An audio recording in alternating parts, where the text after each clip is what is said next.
I appeal to you, therefore, brothers and sisters, by the mercies of God, to present your bodies as a living sacrifice, holy and acceptable to God, which is your spiritual worship.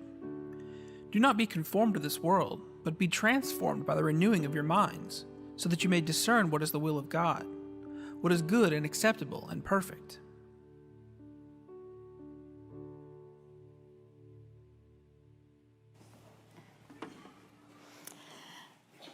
Several years ago, I was sitting in worship, listening to beautiful music, and I leaned over to the senior pastor, who also happened to be a friend of mine, and I said, "I wish I could play like that." And he looked back at me and said, "No, you don't." Yes, I do. I mean, who wouldn't want to play instruments like any of the people up here on this stage? Later that afternoon, he explained to me why he said, "No, you don't." And it had a sad truth to it. He said, if you really wanted to play that well, you would have done the years of lessons and practice like they did. I play several instruments, and I always practiced the bare minimum. So if you're ever interested in mediocre music, just give me a call. If you want to be good at something, it takes time and effort, doesn't it? Kids, raise your hand if you play a sport. Any kids out there play a sport? Do you have to practice? Raise your hand, kids, if you do any kind of art, music or visual arts or something like that. Do you have to practice that?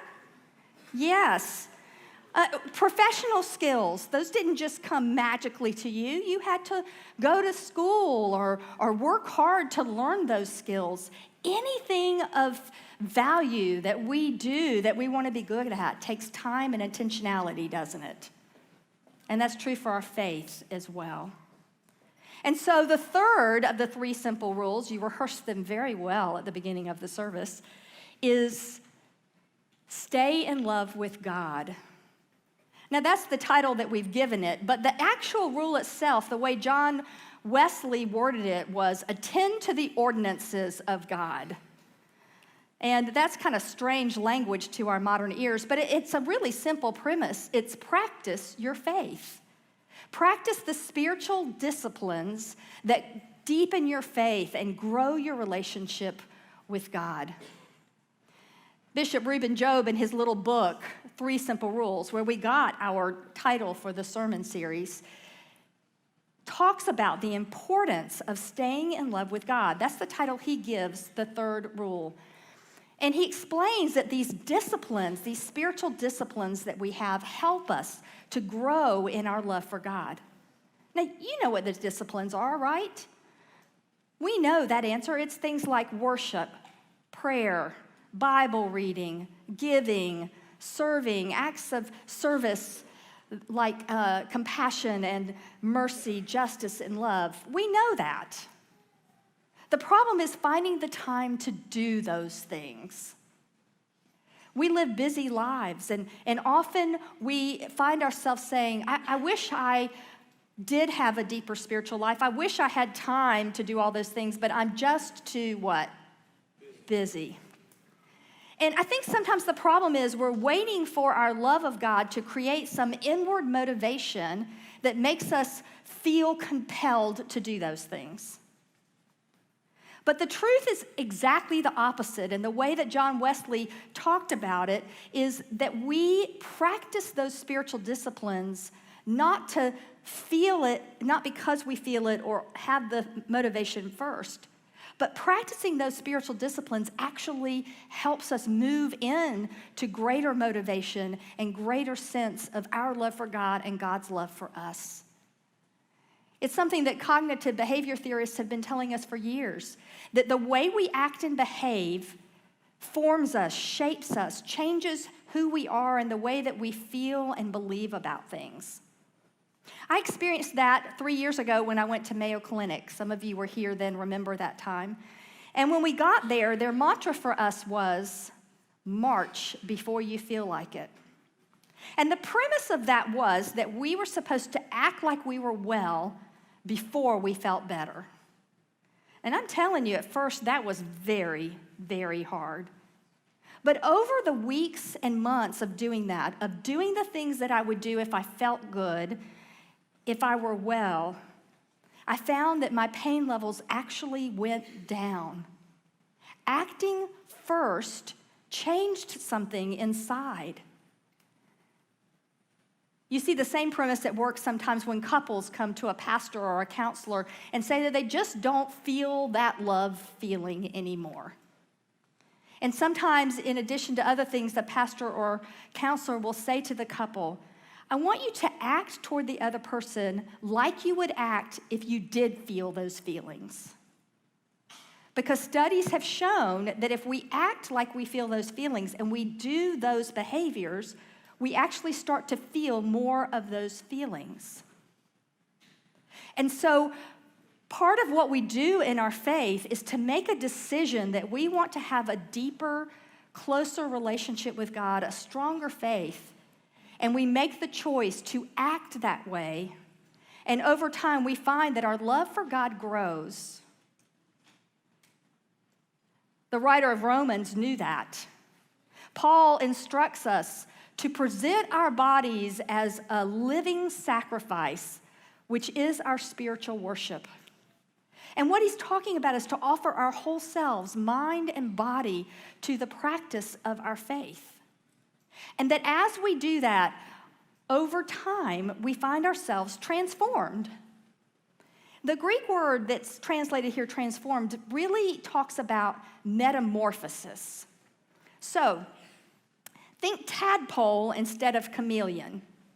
You know what a chameleon is, right? It's that lizard thing whose skin changes colors to blend in with the background. The outside of the chameleon changes, but inside the chameleon is exactly the same animal. We want a deeper change in our spiritual life. So it's more like a tadpole. Who knows what a tadpole becomes? A frog, a completely different animal, right? And when we do the spiritual practices, we are transformed and changed in ways that we become new creatures. We become more like Jesus every day. And we live our lives the way that Jesus lived his life. John Wesley talked about it as sanctification. Say that word, sanctification. That's your big theological word for today. You can go impress all your friends with it. Sanctification simply means that process where we grow more into the image of God every day, where we become more like Jesus every day. And Wesley taught us that the way that we continue that growth, that sanctification process, was part God's grace and part our effort in practicing those spiritual disciplines. And that as we do that, we become more like Jesus. We begin to think like Jesus and act like Jesus. And then it's easier for us to live into that greatest commandment that Jesus gave us. Love the Lord your God with all your heart, your mind, your soul, and your strength, and love your neighbor as yourself. The first part of that, love the Lord your God with all your mind, soul, and strength, sounds a lot like stay in love with God, doesn't it?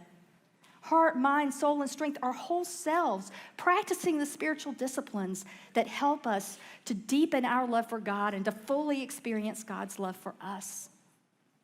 And then we've been talking the last 2 weeks about how love your neighbor as yourself is the do no harm and do good, and that everybody is our neighbor.